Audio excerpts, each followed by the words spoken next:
Bonjour à tous, merci beaucoup pour votre invitation pour voir avec vous comment évaluer à l'effort l'insuffisance cardiaque et comment envisager sa reprise de l'activité sportive. Je pense qu'Alain vous a fait une publicité tonitruante de la reprise de l'activité physique ou de l'activité physique chez l'insuffisance cardiaque.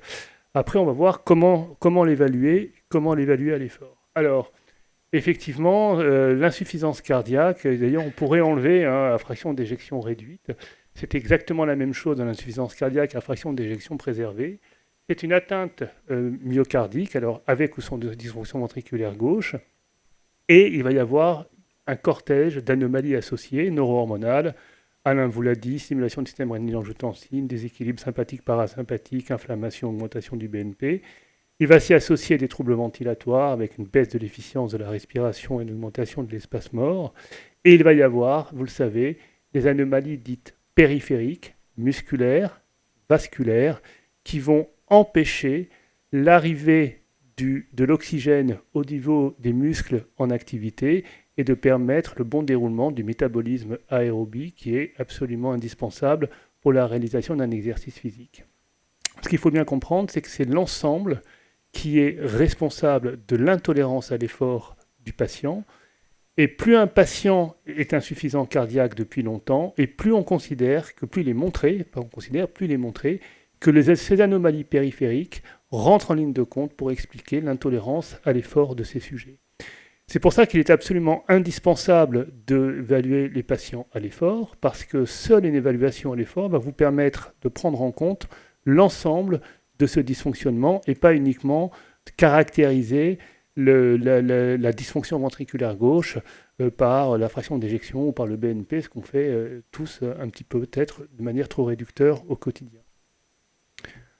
Alors ces anomalies périphériques et cette différence d'anomalies périphériques d'un patient à l'autre et donc rendent compte d'une intolérance à l'effort différente, quelle que soit la fraction d'éjection. C'est ce que vous a dit Alain, c'était d'ailleurs mon travail de débat que j'ai fait avec lui il y a près de 25 ans maintenant, et qu'on avait montré qu'effectivement, on avait confirmé ce qui avait été déjà évoqué par une équipe belge, qui avait montré qu'il y a une très mauvaise relation entre la fraction d'éjection et la tolérance à l'effort du patient. Donc vous pouvez avoir effectivement une fraction d'éjection extrêmement basse, entre 10 et 15%, et avoir une VO2, donc une capacité d'effort conservée, près de 80-90% de la norme, tout simplement parce que le patient est à une périphérie adaptée. Et à ce moment-là, comme vous l'a dit Alain, le pronostic est bon.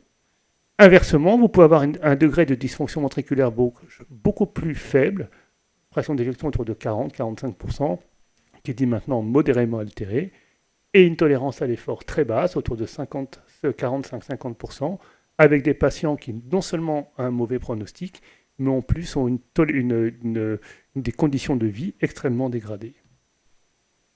Alors évidemment, c'est le lit de la réadaptation. Vous savez que quand les patients vont être rééduqués, qu'est-ce qu'on va faire? On va améliorer la périphérie, on va améliorer l'espace mort, les troubles ventilatoires, on va diminuer les anomalies neuro-hormonales, et on va surtout donc avoir une action périphérique en restaurant des masses musculaires, en corrigeant les anomalies vasculaires et donc en améliorant la tolérance à l'effort des sujets sans avoir d'action véritablement centrale. Il ne faut pas espérer améliorer la fraction d'éjection d'un insuffisant cardiaque après un cycle de réadaptation cardiaque. En revanche, on va permettre d'améliorer les autres facteurs qui vont permettre une amélioration unique de la tolérance à l'effort du sujet.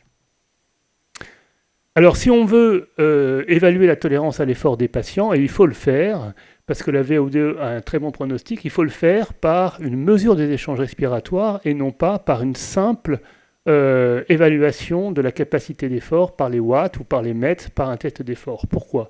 Tout simplement parce que si on prend un sujet sain, sur cette diapositive, vous voyez en fait en abscisse le pourcentage de VO2 théorique, donc la tolérance à l'effort des sujets, en ordonnée, le ratio VO2 sur watts, c'est-à-dire ce qu'on appelle le rendement énergétique. En d'autres termes, la capacité d'un sujet à utiliser l'oxygène pour fournir les watts qui lui sont demandés, pour lui fournir l'effort qui lui sont demandés.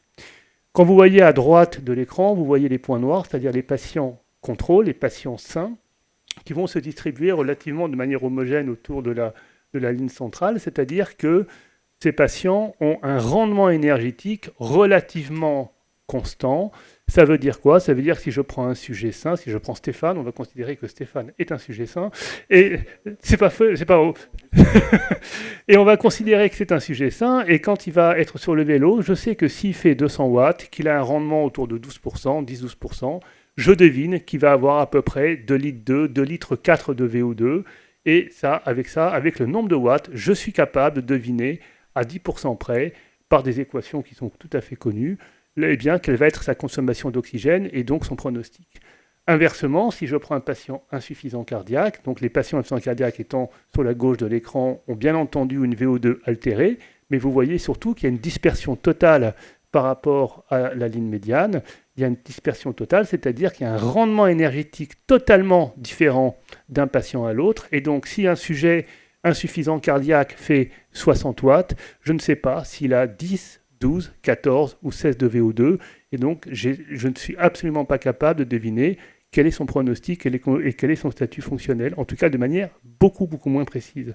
À telle enseigne d'ailleurs que ce rendement énergétique, cette capacité du sujet à utiliser le métabolisme oxydatif, donc l'oxygène, pour fournir les watts, ce delta VO2 sur les delta watts, eh bien, vous voyez une très bonne valeur pronostique. Plus le patient est capable d'utiliser son métabolisme oxydatif, et meilleur est son pronostic. Et d'ailleurs, un même patient, en fonction s'il est rééduqué ou pas, va pouvoir changer ce ratio énergétique.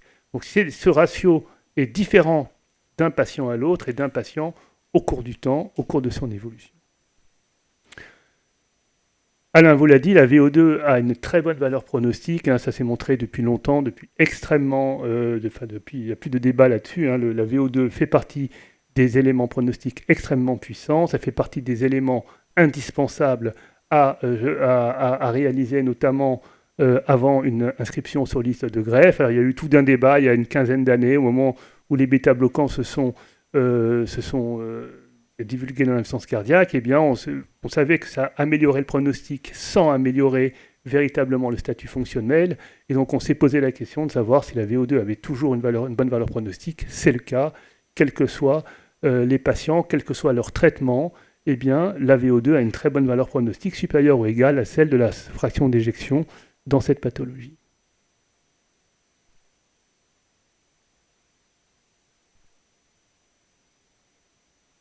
Alors, la valeur pronostique est indépendante des autres facteurs, que ce soit la fraction d'éjection, mais également du BNP. Hein. C'était un travail de Pascal de Groot qui avait bien montré que chez les patients qui ont un BNP élevé, vous voyez que le pronostic est radicalement différent selon qu'ils aient ici une VO2 conservée supérieure à 50% de la norme ou une VO2 ici altérée inférieure à 50% de la norme. Plus récemment, hein, Alain vous a parlé de l'étude HF-Action, qui a été une énorme cohorte d'insuffisance cardiaque suivie. Tous avaient une des VO2.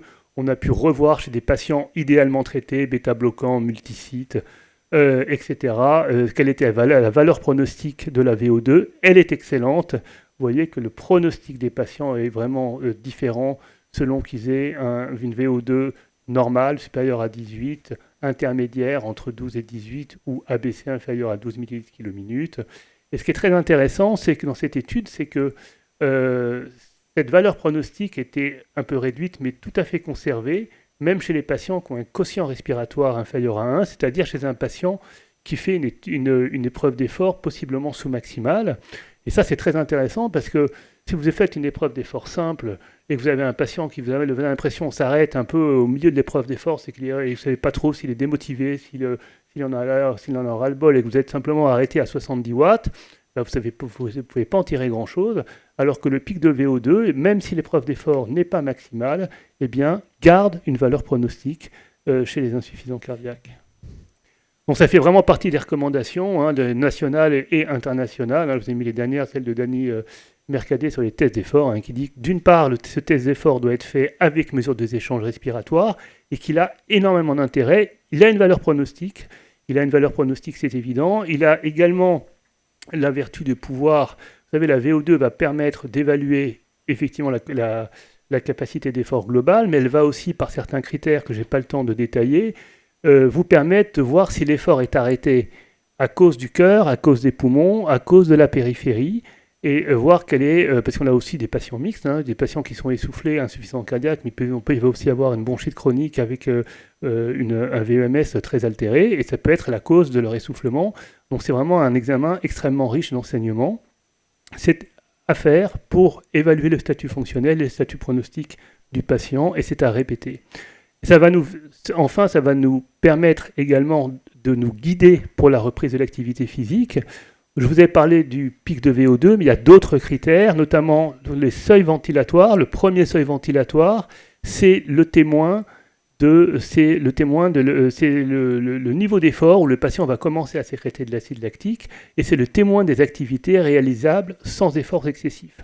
En d'autres termes, ça va vous permettre d'avoir une idée de la qualité de vie de ce que peut faire le patient sans dyspnée excessive. Toutes les activités physiques du quotidien, marcher 100 mètres, monter un étage, porter un pack d'eau sur 50 mètres, vont passer l'aspirateur. Tout ça, ça va nécessiter entre 8 et 12 millilitres kilo minute d'oxygène.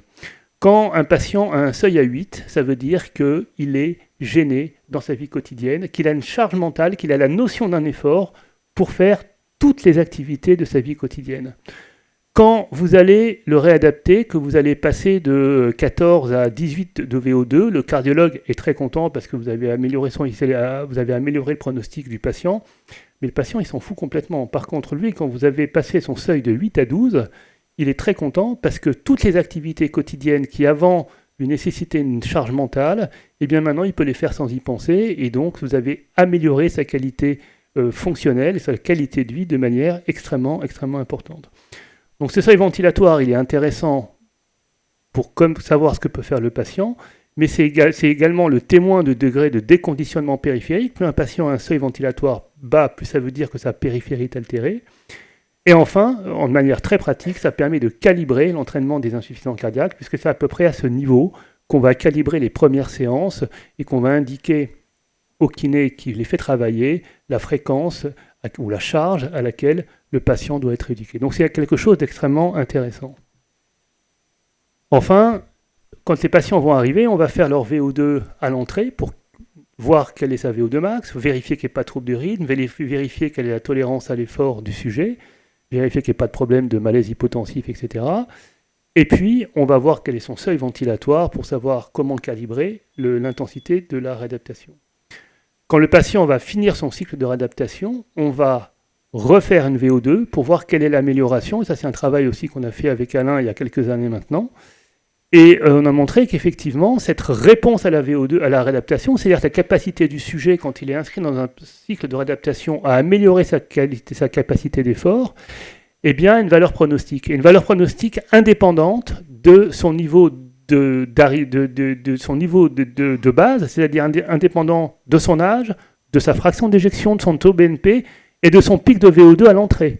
Parce qu'on pourrait se dire, bah oui, c'est les patients qui vont le mieux, qui font le plus d'exercices, qui s'améliorent le plus. Non, indépendamment de tous ces facteurs, l'amélioration de la VO2 au cours de la réadaptation a une valeur pronostique. Les patients qui s'améliorent, vous voyez, ont sur un suivi de 2 ans, très peu d'événements, 4% de décès, transplantation ou réhospitalisation pour une poussée d'insuffisance cardiaque. Inversement, les patients qui ne vont pas s'améliorer, c'est-à-dire qu'ils ne vont pas gagner à peu près 2 points, de 2 millilitres kilo minute, eh bien, près d'un patient sur 3 pour ce même suivi vont présenter un événement cardiovasculaire majeur. Et donc cette VO2 de sortie, elle est extrêmement intéressante parce qu'elle va nous permettre réellement de pouvoir évaluer le pronostic du patient, puisqu'on va à ce moment-là le juger dans des conditions optimales. On a amélioré son traitement, on a amélioré sa périphérie, et donc on va pouvoir effectivement voir que cette VO2, ce ratio sensibilité-spécificité, est bien meilleur après la réadaptation qu'avant la réadaptation, puisqu'avant on peut avoir des patients qui sont certains qui ont une périphérie adaptée, d'autres pas, certains qui ont un traitement adapté, d'autres pas, et quand on les traite de manière optimale, qu'on les suit, qu'on les réadapte, eh bien la VO2 de sortie a une très bonne valeur pronostique, et c'est de ce chiffre qu'il faut retenir, c'est celui qu'on obtient une fois que le patient a été optimisé. C'est absolument absurde de pouvoir juger de la tolérance à l'effort pour, par exemple, une inscription sur liste de greffe, d'un patient qui sort d'une poussée d'insuffisance cardiaque et qui a une VO2 basse tout simplement parce qu'il a été désadapté, comme vous l'a dit Alain. Si on nous met chacun d'entre nous dans un lit pendant 15 jours, on va transplanter la moitié de la salle. Voilà, donc l'épreuve d'effort avec mesure des échanges respiratoires est indispensable dans l'évaluation pronostique des patients insuffisants cardiaques, mais pas que. Elle permet également de calibrer l'intensité des premières séances de réadaptation. Et cette valeur pronostique, elle est additionnelle, quel que soit, alors j'en ai pas eu le temps d'en parler, mais c'est exactement, si on devait faire un topo sur l'insuffisance cardiaque à FEVG préservée, on pourrait faire exactement, d'ailleurs moi j'ai dû faire le topo, ça m'a pris 5 minutes, j'ai pris le même topo, j'ai remplacé l'insuffisance cardiaque par FE altérée par préservée, et le résultat est exactement le même. Donc ça marche, quel que soit le type d'insuffisance cardiaque, et cette valeur est additionnelle par rapport aux critères cliniques, par rapport aux critères biologiques, et quel que soit le type d'insuffisance cardiaque. Et enfin, vraiment, effectivement, ça permet de calibrer l'intensité de la réadaptation, qui, vous le savez, a un effet majeur dans cette pathologie. Je vous remercie pour votre attention.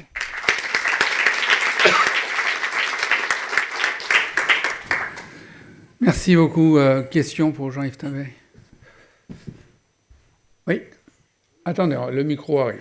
Voilà. Oui, bonsoir, merci. Comment vous procédez avec les personnes, vraiment les patients très très âgés, qui du coup sont intolérants donc, à l'effort puisqu'insuffisant cardiaque, et pour les réadapter, comment vous procédez en fait, comment ça se passe chez ces patients les plus de 85 par exemple? Eh bien, on procède exactement de la même manière. Alors évidemment, on ne va pas les tester sur le tapis, on va les tester sur vélo pour éviter les gags, mais on est capable de rééduquer. En fait, la limite, c'est un patient qui est capable ou qui n'est pas capable de pédaler ou de faire... Voilà, c'est tout. Après, effectivement, quand on parlait de l'intensité, de la résistance, du travail en résistance, chez des insuffisants cardiaques âgés et cachectiques, on est souvent obligé d'abord de faire un minimum de travail de résistance. Il y a des travails avec des faibles poids pour faire travailler les gros muscles, les muscles du tronc, les quadriceps, pour les rendre déjà capables de pouvoir faire un travail d'endurance. Il y a des patients, notamment quand ils ont été hospitalisés longtemps, ils sont plus capables de faire ça. Donc il y a déjà quelquefois un travail avant d'arriver au travail d'endurance et de leur faire même l'épreuve d'effort d'entrée qui soit valide. Déjà une reprise de la musculature basale pour pouvoir réaliser cet entraînement.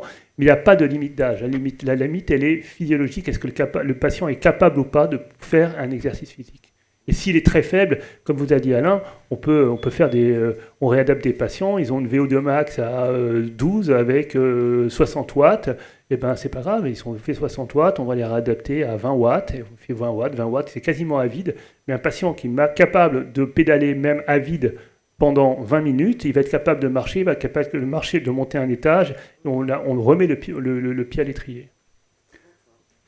Donc le patient très âgé, il suffit qu'il soit capable de marcher. Absolument. Pour venir te voir. Exactement. De traverser la rue au boulevard Saint-Marcel. Voilà. Et de traverser sans se faire renverser, ça c'est une autre affaire. Ouais, Saint-Marcel, on connaît le problème. Ouais. C'est un test de cognition, Saint-Marcel. Oui. Mais alors, je vois bien le pic de VO2, puisque moi qui ne suis pas un grand spécialiste, c'est quand même ce que je regarde à chaque fois, mais à t'écouter quand même, pour la qualité de vie, qui est quand même le truc qui compte pour le patient. C'est le seuil. C'est le seuil ventilatoire qu'il faut regarder. Vous devez retenir une chose. Pour le pronostic, il y a deux critères. Le pic de VO2 et la pente VO sur VCO2. Et effectivement, la qualité de vie, c'est le seuil. C'est le seuil. Un patient peut avoir 18 de pic, un seuil à 8. Il sera beaucoup moins bien qu'un patient qui a 14 ou 15 de VO2 avec un seuil à 11 ou 12. Parce qu'il sera capable de faire beaucoup plus de choses. Bon, en général, les deux sont corrélés, hein, mais c'est évident que la qualité de vie, c'est le seuil, c'est pas le pic.